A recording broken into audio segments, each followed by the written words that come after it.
જય શ્રી ગણેશ. VTV ગુજરાતી.comની ધર્મયાત્રા વિશેષ કાર્યક્રમમાં આપ સૌ દર્શક મિત્રોનું હાર્દિક સ્વાગત છે.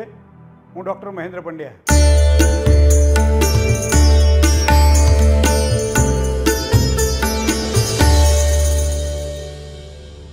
અમુક મુહૂર્તો એવા હોય છે જેને વણજોયા મુહૂર્ત કહેવામાં આવે છે, અને એમાંનું એક મુહૂર્ત એટલે અક્ષય તૃતીયા, જેને આપણે કહીએ છીએ, અને આપણી ગામઠી ભાષામાં એને અખાત્રીજ કહીએ છીએ.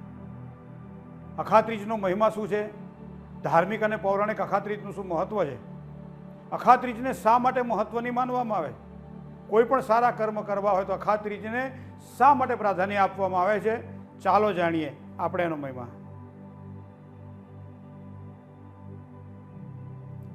સામાન્ય રીતે તિથિઓની અલગ અલગ સંજ્ઞાઓ છે: નંદા, ભદ્રા, જયા, રિક્તા અને પૂર્ણા.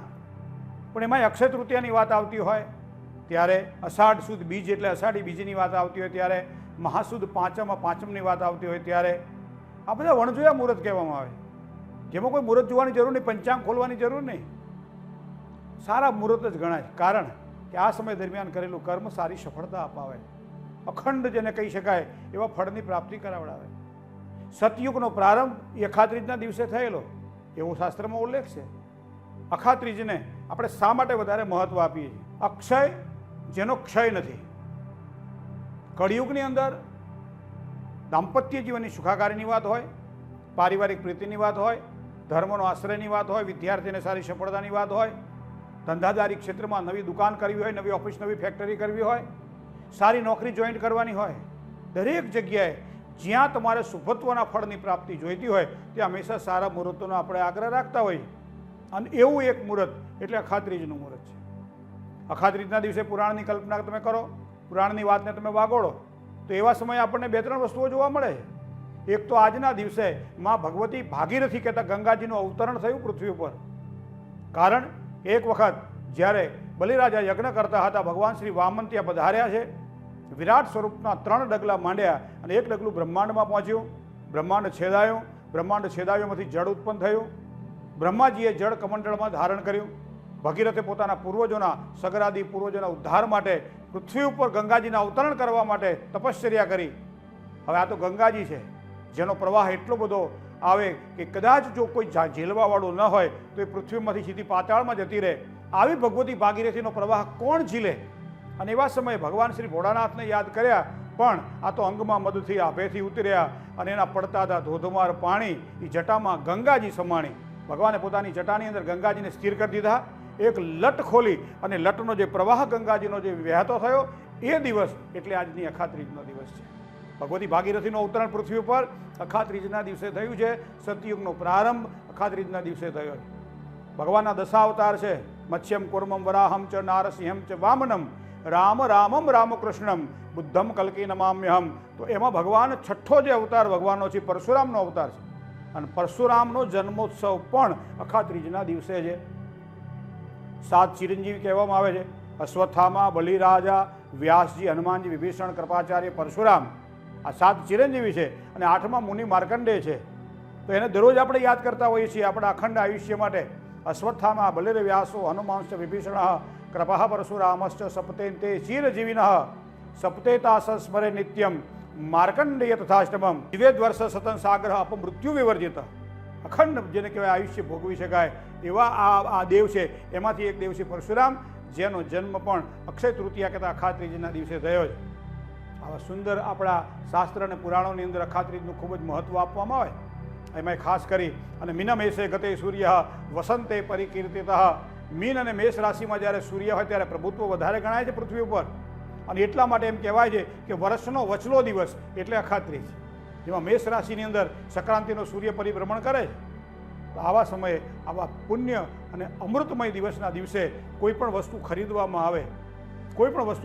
આવે, સુવર્ણની ધાતુ ભગવાન શ્રી હરિ કહેતા નારાયણને પ્રિય છે, માટે સોનું ખરીદવાનું ખૂબ વિશેષ મહત્ત્વ આપવામાં આવેલું છે કે અક્ષય તૃતીયાના દિવસે કોઈ પણ ઘરેણું આભૂષણ ખરીદીએ, સોનું ખરીદીએ તો ખૂબ જ સારો લાભ કરાવડાવે, લાંબા સમય સુધી આપણને એ એક આનંદ આપે.